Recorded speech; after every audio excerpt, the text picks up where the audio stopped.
No, what ruined Apple um, wasn't growth. What ruined Apple was values. The John Sculley ruined Apple, and he ruined it by bringing a set of values to the top of Apple which were corrupt, and that corrupted some of the top people that were there, drove out some of the ones that were not corruptible, and brought in more corrupt ones, and paid themselves literally, collectively, tens of millions of dollars, and cared really more about their own glory and wealth than they did about what built Apple in the first place, which was making great computers for people to use. Dear Apple, the video you just watched was Steve Jobs discussing the greediness and corruption of Apple while he was gone from your company in 1995. The interview was called The Lost Interview 2. When Steve Jobs was forced out in 1985, you hired John Sculley. Sculley was a former president of PepsiCo. Under his leadership, you focused on profits over innovation, just like Jobs described in the video. While Jobs was at his own company, Next, you guys floundered and were getting clapped in the computer race to Windows. It was only when you reacquired the talents of Steve Jobs in 1997 that you gained more market share that put yourselves on the trajectory to become the $3 trillion company you are today. Upon Jobs' return, the newer, more polished iMac, iPod, and then iPhone were all birthed, all cultural cornerstones that have shaped culture and technology to today.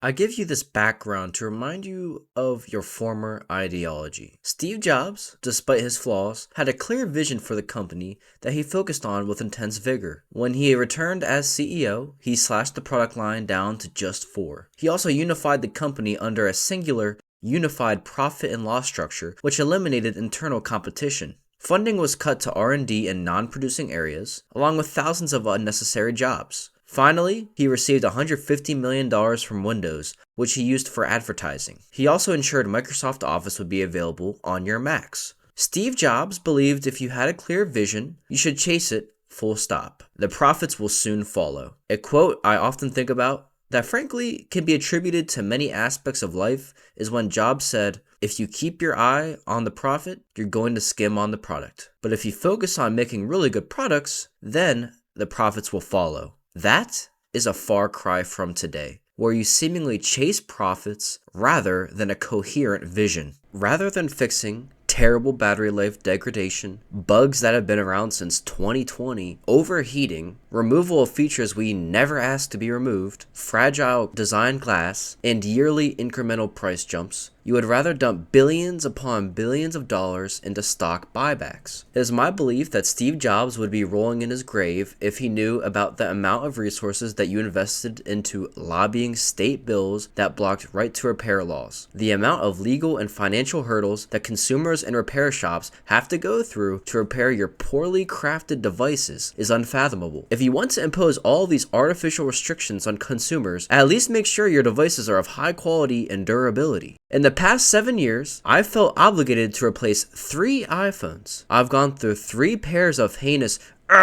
quality AirPods. My old iPad can barely function under new iOS updates. My 4-year-old MacBook just randomly took a shite on me and won't turn on. My Beats headband snapped like a twig when even minimal weight was placed on it. I've taken pristine care of all my products, but the craftsmanship is simply lacking so hard. When I was growing up, your products had this novelty and aura to them. They were genuinely game-changing. It felt like we had control over you. Now, it feels like you are trying to control us. Sincerely, a disgruntled customer who has lost all faith in you.